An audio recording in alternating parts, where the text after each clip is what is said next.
प्यारे बच्चों, तो कैसे हो आप सभी का स्वागत है हमारे YouTube चैनल VIPLS क्लासेस पर। तो आशा करता हूं कि आप सभी ठीक और ठाक होंगे और स्वस्थ होंगे और अपने बोर्ड एग्जाम 2025 की तैयारी बड़ी मेहनत से कर रहे होंगे और अपने माँ बाप का सपना साकार कर रहे होंगे। तो जैसा कि मैं आपको बता दूं कि मैं क्लास 10th विज्ञान में आपका जो प्रकाश का परावर्तन और अपवर्तन चैप्टर है भौतिक विज्ञान का, उसके कुछ इंपोर्टेंट न्यूमेरिकल मैं आपको करा रहा हूं। ठीक है, तो जो पिछली वीडियो मैंने कराई थी उसमें आपके 5 प्रश्न और कुछ इंपोर्टेंट फॉर्मूले कराए थे। अगर आपने नहीं देखी है तो पहले जाकर उस वीडियो को देख कर आए, फिर आप दूसरी वीडियो पर आए। अगर आप देख चुके हैं तो दूसरी वीडियो हम कंटिन्यू करते हैं। तो इस वीडियो में मैं आपका कराऊंगा 6वां प्रश्न। 6वां सर कैसे है? तो 5 प्रश्न हम पहली वीडियो में कर चुके हैं, तो इसमें आपका 6वां प्रश्न है। तो चलो देखते हैं क्या है। अच्छा, एक बात मैं आपको और बता दूं, कल वाली वीडियो में थोड़ी माइक की प्रॉब्लम थी, माइक की आवाज में इको आ रही थी आपकी, इसलिए थोड़ी आवाज की प्रॉब्लम थी, उसके लिए मैं माफी चाहता हूं। तो मैंने रिसर्च किया और देखा कि इसे जो मैं नया माइक लेके आया हूं, इसमें क्या दिक्कत है, क्या परेशानी है, तो मैंने समझा तो इसमें तब इसमें और भी ऑप्शन थे। इसकी सेटिंग जो मैंने समझी, सेटिंग माइक की सेटिंग, हाँ वही हाँ, तो इस माइक की सेटिंग समझी तो उससे पता चला कि इसमें और भी ऑप्शन है जिससे इको को हटाया जा सकता है। तो अगर आप आज वीडियो देखेंगे तो आपको लगेगा कि हाँ वीडियो में आज जो आवाज है क्लियर है। ठीक है, तो चलते हैं अपने प्रश्न पे। तो जो आपका 6वां प्रश्न है वो क्या है? एक अवतल दर्पण वक्रता त्रिज्या, एक अवतल दर्पण की, यहाँ पर की लिख देता हूं, यहाँ पर है नहीं, लिखाने गया है। एक अवतल दर्पण की वक्र त्रिज्या 40 सेंटीमीटर है, इसके सामने एक वस्तु 15 सेंटीमीटर दूरी पर रखी है। ठीक है, कोई दिक्कत? तो यहां पर जो दिया है उसे लिख लेते हैं पहले। देखो, प्रत्येक प्रश्न आपको अलग मिलेगा, सेम प्रश्न नहीं मिलेगा, कुछ ना कुछ उस प्रश्न में चेंज मिलेगा। और मैंने आपको बताया था पीछे वाली वीडियो में कि जो आपके प्रश्न है वो एक लेवल से नेक्स्ट लेवल के लिए जाएंगे। ठीक है ना, जैसे मैंने सिंपल कराए फिर उससे थोड़े हार्ड, उससे थोड़े हार्ड। ठीक है, चलते हैं प्रश्न में चलते हैं। तो यहाँ पर दिया गया है एक अवतल दर्पण की वक्रता त्रिज्या 40 सेंटीमीटर। ठीक है, मैं लिख लेता हूं। तो अवतल दर्पण की वक्र त्रिज्या है R बराबर 40 सेंटीमीटर। जैसे ही आपको वक्रता त्रिज्या बोली, तुरंत तुम्हारे दिमाग में क्लिक कर जाना चाहिए कि वक्रता त्रिज्या यानी फोकस तुरंत निकाल लो। और फोकस होती क्या है? कल वाली वीडियो में बताया था मैंने, फोकस होती है वक्रता त्रिज्या की आधी। तो यहां पर हम अगर फोकस निकालेंगे तो फॉर्मूला होगा आपका R/2। ठीक है, तो यहां से आपका 40/2 ये कट गया, तो F बराबर आ गई 20 सेंटीमीटर। तो ये हमारी फोकस आ गई। अच्छा, एक चीज पर आप विशेष ध्यान रखेंगे, जो मैंने कल वाली वीडियो में जोर देकर बताई थी वो यहां पर भी आप ध्यान रखेंगे, वो है चिन्ह प्रपाटी। बिना चिन्ह प्रपाटी के आप प्रश्न को गलत कर दोगे, इसलिए चिन्ह प्रपाटी का विशेष ध्यान रखें। तो यहां पर अवतल दर्पण दिया हुआ है, अवतल दर्पण यानी फोकस दूरी माइनस की, तो यहां पर माइनस के 20 सेंटीमीटर। ठीक है, अब आगे चलते हैं। इसके सामने एक वस्तु 15 सेंटीमीटर दूरी पर रखी है, तो अवतल दर्पण के सामने 15 सेंटीमीटर दूरी पर कोई वस्तु रखी है। ठीक, समझ गया मैं। तो अब वस्तु की दूरी होती है u, और ये कितनी है? 15 सेंटीमीटर।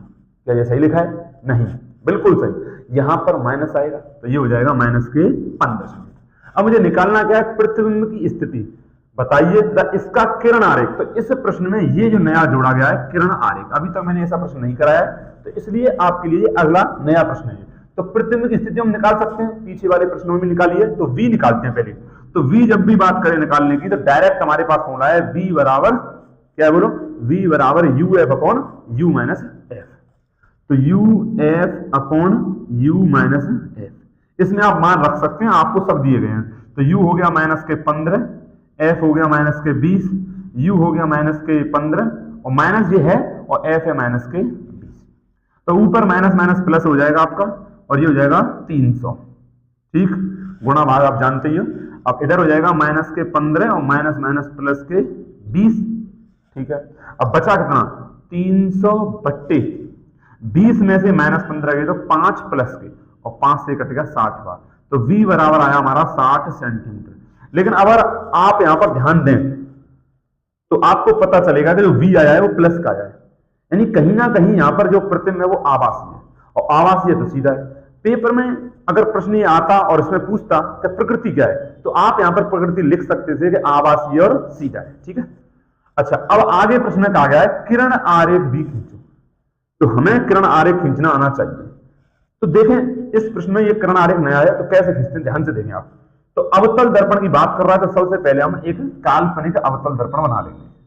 ये मान लिया मैंने एक अवतल दर्पण है। ठीक सर, बना लिया।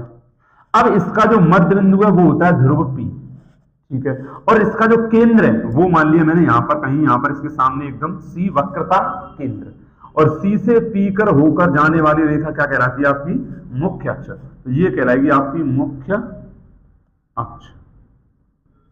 और P और C के बीच में एक बिंदु होता है जिसे बोलते हैं हम फोकस बिंदु F, ठीक, ये हो गया हमारा। अब देखते हैं, तो दर्पण की वक्रता त्रिज्या 40 है, यानी R है 40, अब R होती कहां तक है, तो P से लेकर C तक की दूरी 40, तो ये आपको 40 दे रखी है, तो इसे हम लिख लेंगे 40 सेंटीमीटर। और जब P से C तक की दूरी 40 है तो F से P तक की दूरी, सॉरी P से F तक की दूरी 20 है, ये देखो फोकस दूरी 20, तो यहां से आपकी F से P तक की दूरी हो जाएगी 20, ठीक है, इतना हमने लिख लिया।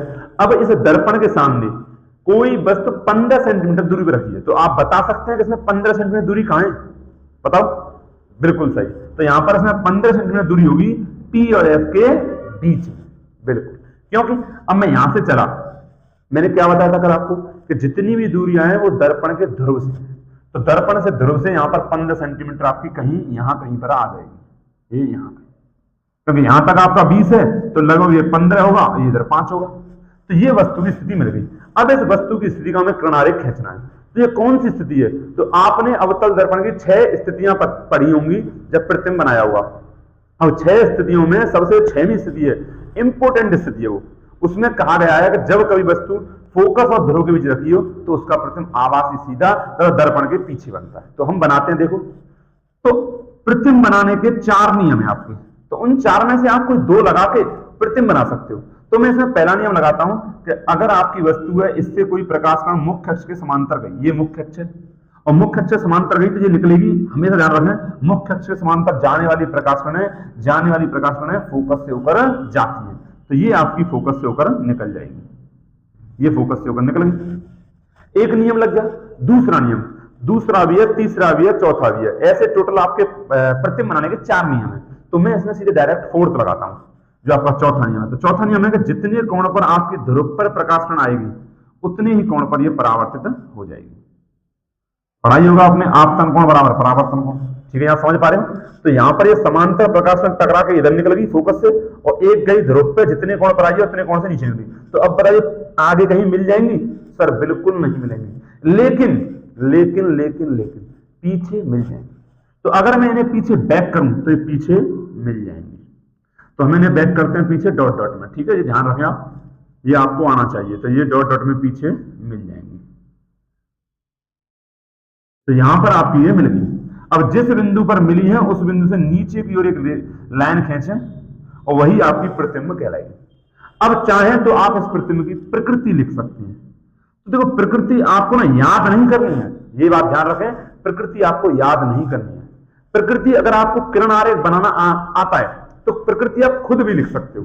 कैसे लिखनी है देखो, तो अब जो ये प्रतिबिंब मैंने बनाया है इस वस्तु का, सॉरी इस वस्तु का मैंने जो प्रतिबिंब बनाया है, आराम से कोई बात नहीं है, इस वस्तु का जो मैंने प्रतिबिंब बनाया है उसमें दोनों प्रकाश कण कहीं काटी हुई है, लेकिन बैक करके हमें खुद आभास हुआ है कि पीछे मिल जाएंगे, है ना, आभास हुआ है पीछे मिल जाएंगे, तो इसलिए यहां पर प्रतिबिंब में आभासी, बिल्कुल अब आया सर समझ में, आभासी। और जब आभासी है तो मैंने क्या कहा था, सीधा हमेशा होगा, आप ये ध्यान रखें, आभासी है तो सीधा और वास्तविक है तो उल्टा, ये बात आप रखें, तो आभासी सीधा। अब एक बात और मुझे बता दो आप, सोई आपकी प्रकृति कंप्लीट, सोई नहीं तभी आपकी कंप्लीट हो जाएगी प्रकृति। आप ये बता दो मुझे कि यहां पर जो आपका प्रतिबिंब बना हुआ है वो वस्तु से बड़ा है या छोटा है, तो यहां सबको दिख रहा होगा आराम से कि यहां पर आपका सर प्रतिबिंब वस्तु से बड़ा है, तो लिख दो तथा, तथा वस्तु से बड़ा बनेगा, ठीक है ना, तो ये इसकी प्रकृति रहेगी। और लिखना चाहे तो और लिख सकते हैं कि दर्पण के पीछे बनेगा, ठीक है ना। तो इस प्रकार हमने 6वां प्रश्न किया है। वीडियो थोड़ी लंबी हो सकती है क्योंकि आज मैं आपको 5 प्रश्न कराऊंगा, तो चलो चलते हैं 7वें प्रश्न पर। तो 7वां प्रश्न है आपके सामने इस प्रकार कि एक प्रकाश कण, बड़ा बढ़िया ही प्रश्न है, अच्छा 1 नंबर में पूछा गया है आपका 2023 में। बहुविकल्पी प्रश्नों में आपके जो OMR में जो आपके 20 प्रश्न आते हैं, जो फिजिक्स का जो भाग है उसमें आपका ये पूछा गया है 1 नंबर में, एक प्रकाश कण अवतल दर्पण के वक्रता केंद्र से होते हुए दर्पण के पृष्ठ पर आपतित होती है, तो परावर्तन कोण का मान बताओ। तो सबसे पहले तो आपको पता होना चाहिए कि आपतन कोण परावर्तन कोण होते क्या है। तो आपने पढ़ा हुआ परावर्तनी घटना, मैं जल्दी बता देता हूं आपको। तो ये आपका कोई समतल दर्पण है और इस पर कोई आपतित कण डाली जाती है, तो ये आपकी आपतित कण डाली गई। ये जो प्रकाश कण आ रही है इसका नाम है आपतित कण। अब आपतित कण जिस बिंदु पर टकराती है वापस उसी माध्यम में उसी बिंदु से होकर ये निकल जाती है ऐसे। तो ये घटना कहलाती है प्रकाश का परावर्तन। तो ये जो प्रकाश कण आ रही है आपतित प्रकाश कण, ये जो जा रही है परावर्तन के पश्चात ये परावर्तित प्रकाश कण, और जिस बिंदु पर ये काम हो रहा है यहां पर इसे बोलेंगे हम आपतन बिंदु। ठीक है। और अगर इस बिंदु पर और इस पृष्ठ पर एक अभिलंब खींचूं, एक अभिलंब डाला जाए तो ये कहलाएगा अभिलंब। अब ध्यान से सुने, अभिलंब और आपतित कण के बीच की जो कोण होता है ये होता है आपका आई, और इसे ही बोलते हैं हम आपतन कोण।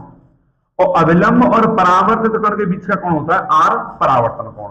तो यहां पर आपका ये आपतन बिंदु है, आपतन बिंदु पर ये अभिलंब है, ये आपकी आपतित कण है, ये आपकी परावर्तित कण है। मैं लिख देता हूं, तो ये आपकी आपतित किरण है और ये आपकी परावर्तित कण, परावर्तित किरण है, और ये है आपका अभिलंब।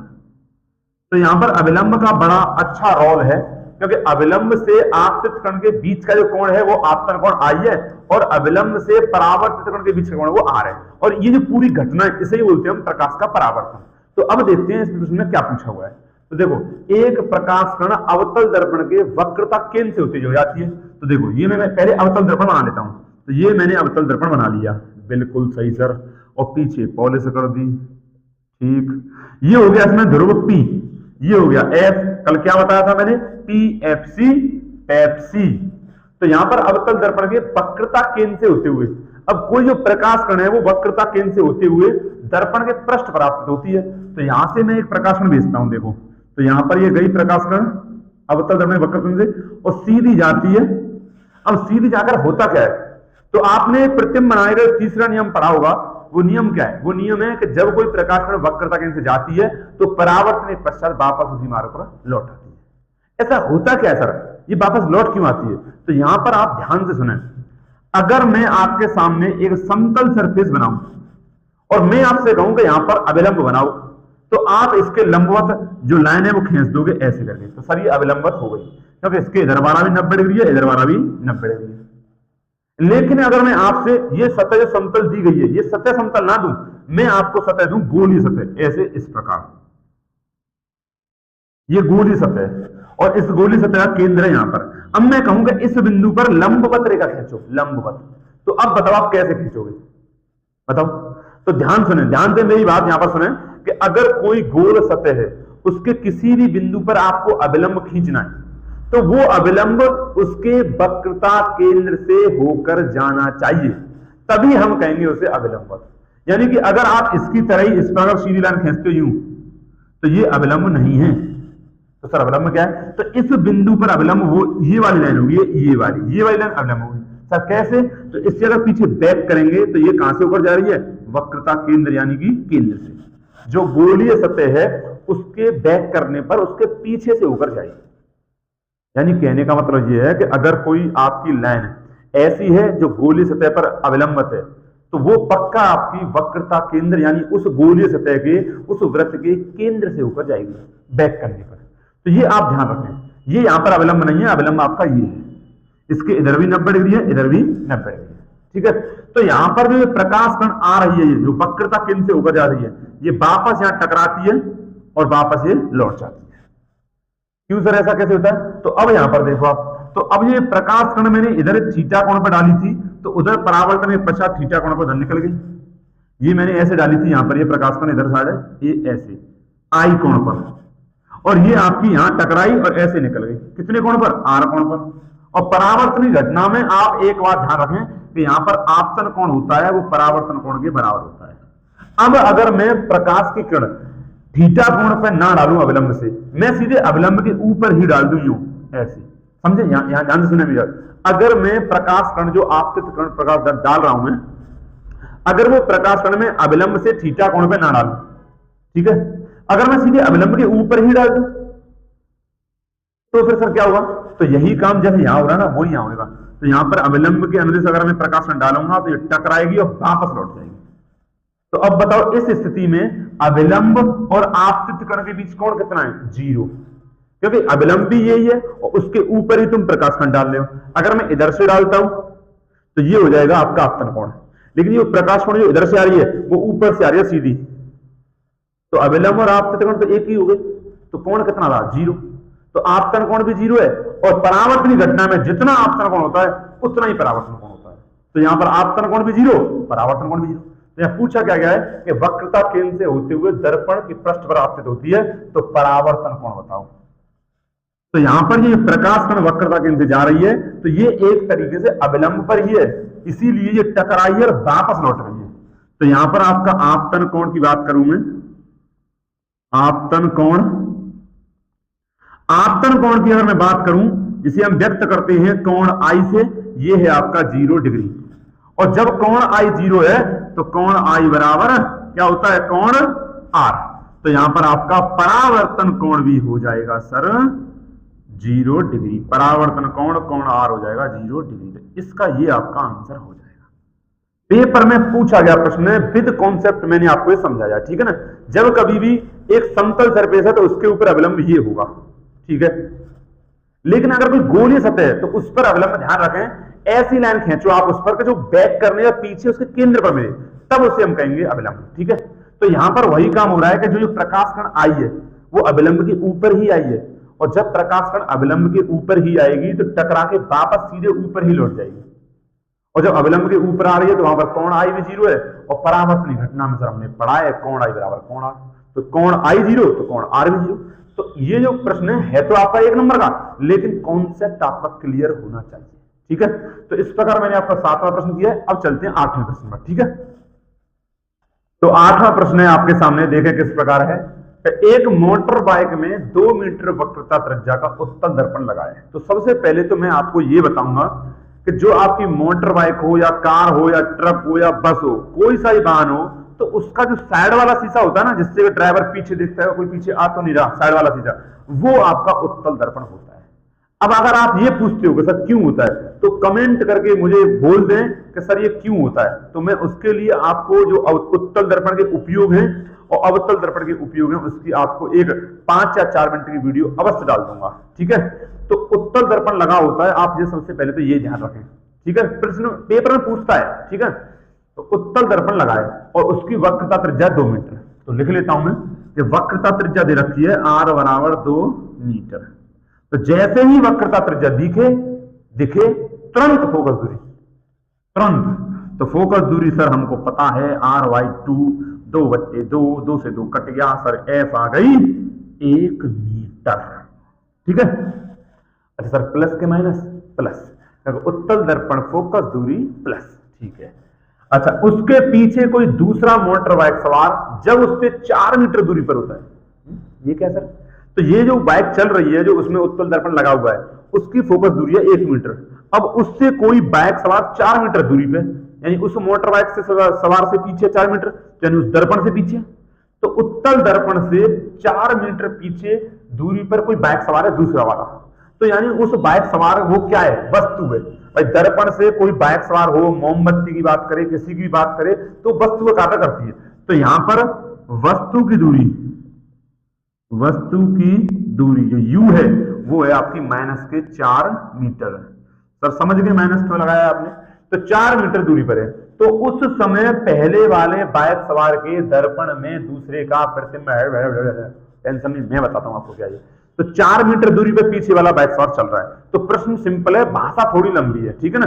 तो इसमें पूछा गया है आपका कि जब 4 मीटर दूरी पर है तो उस उत्तल दर्पण में उसका प्रतिबिंब कहां बनेगा, भी पूछा गया है। तो बताओ इससे कोई सिंपल क्वेश्चन हो सकता है? फिर सर लिया क्यों? तो मैंने इसलिए लिया है कि अगर बच्चे इसकी जो लैंग्वेज है इससे पढ़ के डर गए और वो कहें सर ये तो क्या है लैंग्वेज, ये तो हुआ ही नहीं, पर है कुछ नहीं है। तो मैं आपसे बार बार कहता हूं प्रश्न को पढ़ें, डरे नहीं, डरना तो है ही नहीं है। देखो तो वस्तु की दूरी -4 मीटर। अब मैं निकालता हूं v। तो v सर क्या बताया था आपने सर? हाँ v बराबर uf बट्टे u माइनस f। बस हो गया। बताओ इससे सिंपल कोई है? कुछ नहीं है। तो u कितना है? -4। f कितना है आपका? f कितना है? 1। बड़ी सिंपल कैलकुलेशन। u कितना है आपका? -4 और माइनस के f कितना है? 1। भाई माइनस तो फॉर्मूले का है और एफ का मान 1 मीटर। तो v बराबर -4 बट्टे -5, माइनस से माइनस कट गया, v बराबर आ गया 4/5। अगर आप 5 का 4 में भाग दोगे तो ये आ जाएगा 0.8 मीटर, क्योंकि ये भी मीटर में, ये भी मीटर में, तो ये भी मीटर में आएगा। यानी कि उस उत्तल दर्पण के अंदर जो उस पीछे वाली मोटर का जो प्रतिबिंब बनेगा, उसमें अंदर आभासी प्रतिबिंब वो बनेगा 0.8 मीटर अंदर, बहुत नजदीक, ठीक है। 0.8, 5 पॉइंट लगा 0, 5 और 40, ठीक है। तो इस प्रकार हमने सिंपल सा प्रश्न है, 8वां प्रश्न। मेरा लेने का मकसद ये था इस प्रश्न को कि इसमें जो लैंग्वेज थोड़ी हार्ड है, ठीक है, तो इससे बच्चे डरे नहीं। तो अब चलो 9वें प्रश्न में चलते जल्दी, ठीक है। इस परावर्तन वाले चैप्टर से अगर कोई बढ़िया, बहुत ही बढ़िया, अच्छे लेवल का, यानी बहुत ही कठिन कह लो इसे, अगर प्रश्न बनता है तो वो ये है आपका, इस प्रकार का प्रश्न है। तो अब मैं कराऊंगा आपका 9वां प्रश्न, जो कि बहुत ही बढ़िया प्रश्न है एकदम, ठीक है, जो मतलब लेवल का कह सकते हैं, थोड़ी कैलकुलेशन भी है, ठीक है। तो इसमें मैंने 9वें में 2 प्रश्न पूछे हुए हैं, आभासी प्रतिबिंब और वास्तविक, इसका क्या मतलब है, इसे कैसे करेंगे, ठीक है ना। तो 9वें प्रश्न को आप ध्यान से देखें, ठीक है। अगर आपको 9वां आता है, 9वां प्रश्न आता है, तो ये समझिए आपका परावर्तन का हर प्रश्न आपसे बनेगा। तो देखिए कैसे करते हैं। तो पहले मैं ना इसमें पहले प्रश्न को हल करता हूं। सर पहला प्रश्न मतलब जो इस 9वें में जो पहला पार्ट है ना, इसे पहले सॉल्व कर लेता हूं मैं, ठीक है। तो दिया क्या है पहले वो देखते हैं। तो यदि किसी अवतल दर्पण की फोकस दूरी 20 है, तो फोकस दूरी अवतल दर्पण की 20 है, तो एफ बराबर लिखो। तो एफ बराबर ये सर हो गई -20 सेंटीमीटर। माइनस, समझ गए सर, हम आगे बढ़ो। तथा वह किसी 5 सेंटीमीटर लंबी वस्तु की लंबाई क्या होती है, HO, हाइट ऑफ ऑब्जेक्ट। तो यहां पर HO दे रखी है हमें 5 सेंटीमीटर, ठीक है सर, ये भी समझ गए। वस्तु का 3 गुना बड़ा प्रतिबिंब बनाता है। अब सर ये प्रतिबिंब है कैसा, 3 गुना बनाता तो है आपका जो अवतल दर्पण है, पर वो बनाता कैसा है, वास्तविक या आभासी। तो उसी के तो प्रश्न पूछे। एक बार उसने 3 गुना बड़ा प्रतिबिंब बनाया है, आभासी प्रतिबिंब, तब उसके लिए निकालने आपको UVIM के मान, और एक बार ये आपका 3 गुना बड़ा प्रतिबिंब बनाता है वास्तविक प्रतिबिंब, तब उसके लिए निकालने आपको UVI और M के मान। तो पहले मैं 3 गुना बड़ा आभासी प्रतिबिंब बनाता है ये मानकर पहले प्रश्नों में करता हूं, ठीक है। आ जाओ। तो इसमें बोला गया 3 गुना बड़ा प्रतिबिंब। अब इस प्रश्न में आप एक बात ध्यान रखें, जब कभी भी 3 गुना बात करें, ये लाइन बहुत इंपोर्टेंट है, इसे ध्यान रखें। जब कभी भी 3 गुना बात करे, आधा बात करे, 2/3 बात करे, चौथाई बात करें, ये जो गुना बोले वो सब मान होते हैं आपके एम के। मैंने क्या बोला, ये लाइन ध्यान से सुने, हेलो, ये लाइन ध्यान से लिख लें, क्या बोल रहा हूं मैं। जब कभी भी प्रश्न में आपसे गुना करके बोले ना, 3 गुना, 2 गुना बड़ा प्रतिबिंब, 4 गुना बड़ा प्रतिबिंब, आधा प्रतिबिंब, ये सभी एम के मान होते हैं। एम यानी रेखीय आवर्त। तो एम बराबर यहां पर दे रखा है हमारा 3 गुना, यानी 3। अब सर 3 प्लस का या माइनस का, तो मैं इस पहले प्रश्न को कर रहा हूं, तो पहले प्रश्न में प्रतिबिंब आभासी प्रतिबिंब है, और इसलिए एम बराबर आएगा प्लस का 3। ये सर आपने कब बताया, तो बेटा पिछली वीडियो को जाके देखो, उसमें मैंने सब बताया हुआ है कि कब प्लस लेना है, कब माइनस लेना है, ठीक है। चलो चलते हैं। तो एम बराबर +3। अब आपको एम का एक फॉर्मूला याद होगा, एम बराबर -v/u। अब अगर इसमें 3 का मान रखें तो 3 बराबर -v/u और v बराबर -3u। इसको नाम दूंगा मैं समीकरण नंबर 1। अब मुझे निकालना क्या है, मुझे u भी निकालना है, v v I v m भी। तो पहले मैं आपका यहां पर मेरे पास f है, v है, u निकाल लेता हूं। तो दर्पण सूत्र आपके पास है ही है। तो आपका 1/f बराबर 1/v प्लस के 1/u। सर ठीक है, समझ गया। 1/f -20, ठीक, बराबर 1/v। v का मान कितना है, यहां देखो ध्यान से, v का मान है -3u, तो -3u और प्लस 1/u। अब समझिए आप, इसमें से u निकलाएगा ना, 3 में से 2 पता है, तीसरा निकलाएगा, टेंशन ही नहीं। तो यहां पर करो इसे, तो -1/20 और ये हो जाएगा, इसका नाम था 3u, -1 हो जाएगा ऊपर, और u का 3u में अगर आप भाग करते हो 3 आ जाता है, और जो आता है उसका ऊपर अंश में गुणा कर देते हैं, तो 3 एकम 3। तो ये हो गया आपका 2/3u, 3 में से 1 गया तो 2, तो इधर हो जाएगा आपका -1/20 बराबर 2/3u। अब इसमें से क्रॉस मल्टीप्लाई करो इसका, तो इधर हो जाएगा 3u और इधर हो जाएगा -20 दूनी 40, और u बराबर हो जाएगा -40/3। बताओ ये सही आया कि नहीं आया u का मान, सर हम कैसे बता दें। तो कैसे बताएंगे आप? u का मान माइनस में है कि नहीं है? तो बिल्कुल है, वस्तु की दूरी हमेशा माइनस में आएगी। आप यहां में पहला प्रश्न कर रहा हूं, इसमें भी मैंने u निकाला है, और जब मैं वास्तविक करूंगा उसमें भी u निकालूंगा, आप देख लेना दोनों में माइनस ही आएगी। ठीक है, तो अब हमने u निकाल लिया। अब इस u का मान क्या करें सर? अब u का मान समीकरण 1 में रख दो, 1 में रखने पर। ठीक सर, समझ गए? तो समीकरण जो 1 है ना, इसमें u का मान रख दो, तो v बराबर है माइनस के 3u, और v बराबर माइनस 3 इंटू यू का मान माइनस 40/3। अब यहां ध्यान से सुने, कल अगर आपको वीडियो आपने देखी है तो आपको ध्यान होगा, मैंने बताया कि प्रतिबिंब अगर आभासी है तो v बराबर आएगा प्लस। तो यहां पर आप देख रहे हैं प्रतिबिंब आभासी है, तो यहां पर v कैसा आना चाहिए? प्लस। अगर आया तो एकदम आप सही कर रहे हैं, प्रश्न ठीक है। तो v बराबर सर हमको साफ साफ दिख रहा है, माइनस से माइनस कट जाएगा, 3 से 3 40 सेंटीमीटर v बराबर आ गया। प्लस में आया नहीं है? ये चीजें आपको बताती हैं कि हाँ मैं प्रश्न को सही कर रहा हूं या गलत कर रहा हूं। ठीक है ना, मैं बोल तो रहा हूं, पिछली वाली वीडियो इंपोर्टेंट है। तो v बराबर 40 सेंटीमीटर। अब मुझे क्या निकालना है? तो मैंने u निकाल लिया, v निकाल ली, अब मैं निकालूंगा i और फिर निकालूंगा m। तो पहले ना m निकाल लेते हैं। तो जो आपकी m होती है वो होती है माइनस के v/u। अब बताओ आभासी प्रतिबिंब में तो m कैसी मानी थी? अरे m तो निकालनी नहीं है, कोई टेंशन नहीं है, चलो यही रहने देते हैं। तो m बराबर माइनस v/u, m नहीं निकालनी है, m तो दी गई है हमें 3 है। ठीक है, यहाँ पर m नहीं पूछी गई है, यहाँ पर ये 3 है, आपको पूछे गए हैं। तो m बराबर माइनस v/u। तो m का एक फॉर्मूला और होता है, वो होता है आपका hi/ho, और ये बराबर माइनस v/u। अब इसमें आप 3 के मान हमें पता है, चौथा मान निकाल सकते हैं। तो हमें पूछा हुआ है i, यानी कि हमें पूछा हुआ है प्रतिबिंब की लंबाई hi। तो hi/ho, h हुआ 5 बराबर माइनस के v की तरह सर ये रहा, v 40 और u की तरह सर ये रहा, माइनस के 40/3। तो माइनस से माइनस कट गया, 40 से 40 कट गया, 3 ऊपर पहुंच जाएगा। तो ये आपका हो जाएगा hi/5 बराबर ऊपर 3 है नीचे 1, तो hi बराबर 5 या 15 सेंटीमीटर। ठीक है, तो जो आपके प्रतिबिंब की जो लंबाई है वो 15 सेंटीमीटर है, और जो आई किसमें है? प्लस में। प्लस का मतलब क्या है सर यहाँ पर?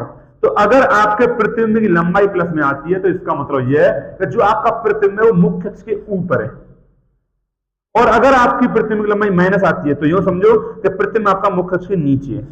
तो यहां पर आपके वस्तु की लंबाई प्लस है, प्रतिबिंब की लंबाई प्लस है, यानी ऊपर मुख्य अक्ष के ऊपर वस्तु रखी है और ऊपर ही आपका प्रतिबिंब बन रहा है। और ऐसी कंडीशन कब बनती है? जब प्रतिबिंब आभासी होते हैं। और यहां पर देखो पहली कंडीशन आभासी प्रतिबिंब।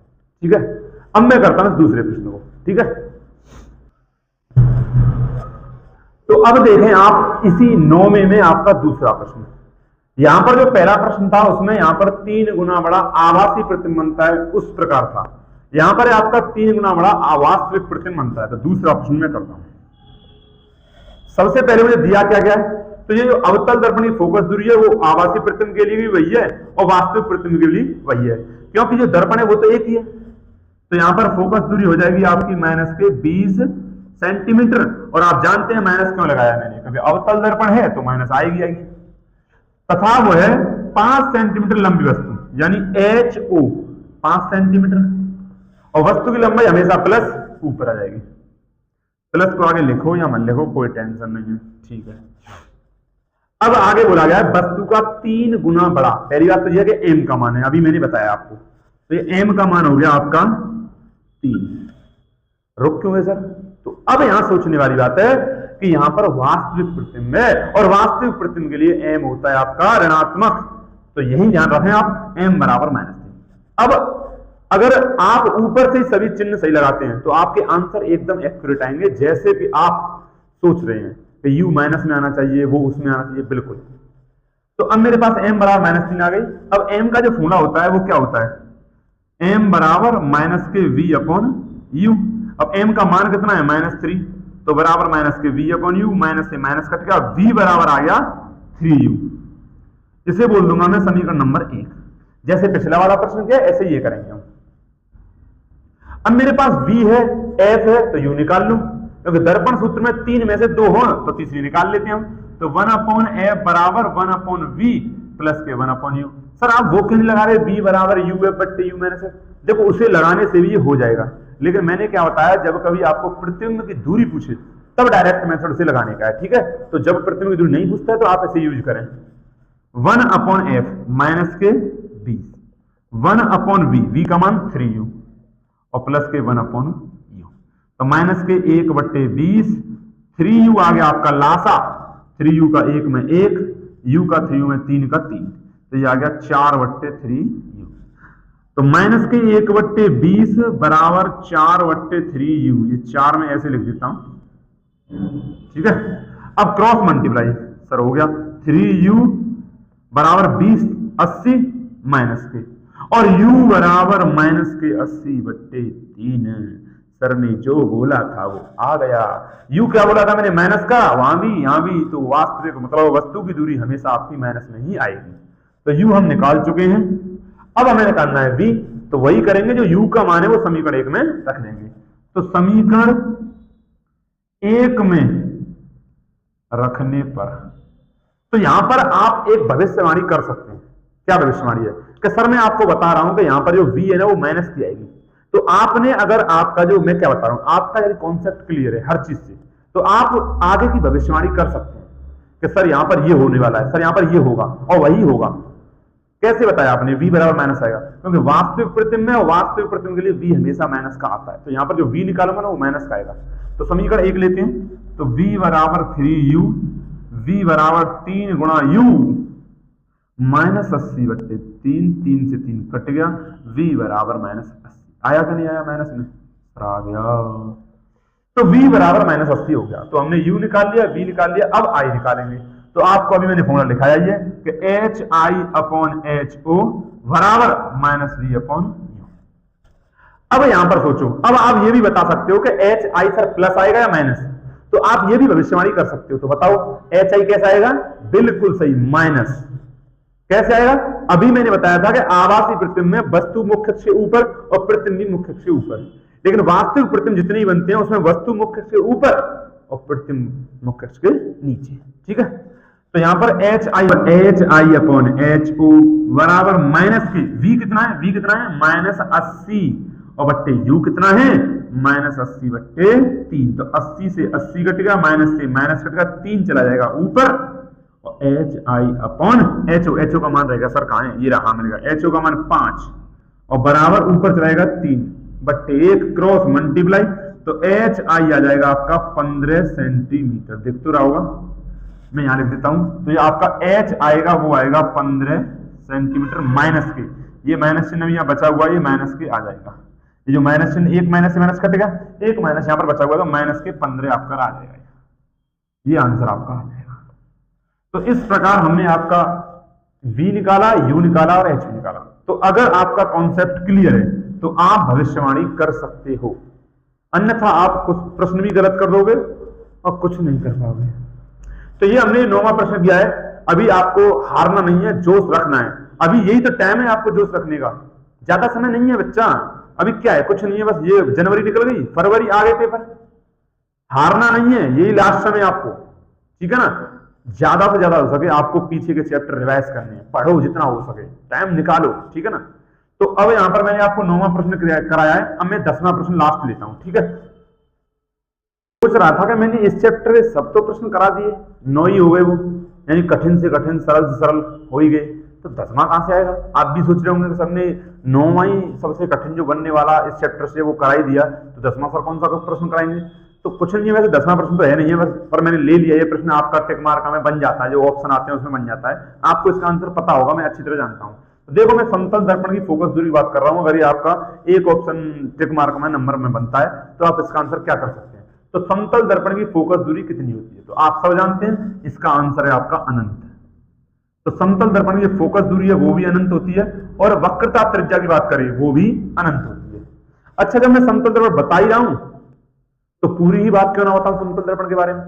तो समतल दर्पण की वक्रता त्रिज्या और फोकस दूरी तो अनंत है, लेकिन समतल दर्पण का जो रेखीय आवर्धन है, आप ये भी याद रखें, जो रेखीय आवर्धन है आपका समतल दर्पण का आवर्धन, वो होता है आपका +1, ये भी ध्यान रखें। ठीक है। तो समतल दर्पण के बारे में जो यहाँ बात लिखूंगा वो आपको ध्यान होनी चाहिए, और समतल दर्पण से आपका एक भी प्रश्न नहीं बचेगा। तो समतल दर्पण की फोकस दूरी, वक्रता अनंत और रेखीय आवर्धन जो m होता है वो +1 होगा। अच्छा सा, अब समतल दर्पण से जो प्रतिबिंब बनता है, अगर मैं समतल दर्पण के सामने कोई वस्तु रख दूं तो उसका प्रतिबिंब कैसा बनेगा? समतल दर्पण के सामने कोई वस्तु रख दूं तो उसका प्रतिबिंब कैसा बनेगा? तो उस प्रतिबिंब बनने की जो प्रकृति है वो क्या है? प्रकृति। तो समतल दर्पण के सामने जो प्रतिबिंब बनता है उसकी प्रकृति होती है कि वो प्रतिबिंब आपका एक तो आभासी बनेगा, ठीक सर, और आभासी है तो वो सीधा बनेगा। अब देखो ये आपको कैसे याद करनी है, समतल दर्पण होता क्या है? तो समतल दर्पण होता है जिसमें आप अपना चेहरा देखते हो, जो आप सुबह सुबह जो मांग उतार के आते हो ना, वो जो शीशा देख के आते हो, वो शीशा जो है आप देख के आते हो वो है आपका समतल दर्पण। अब समतल दर्पण में जब अपना चेहरा देखते हो तो कैसा दिखता है? सीधा दिखाई देता है, यानी ये हिस्सा ऊपर, ये हिस्सा नीचे, ऐसा नहीं है ये ऊपर या ये नीचे, ऐसा तो नहीं होता है। तो उल्टा प्रतिबिंब तो बनता नहीं है, तो सीधा प्रतिबिंब बनता है। तो सीधा है तो पक्का कौन सा होगा? आभासी। तो इसलिए मैंने लिखा है कि प्रकृति आभासी है और सीधा, तथा वस्तु के बराबर, तथा वस्तु के बराबर।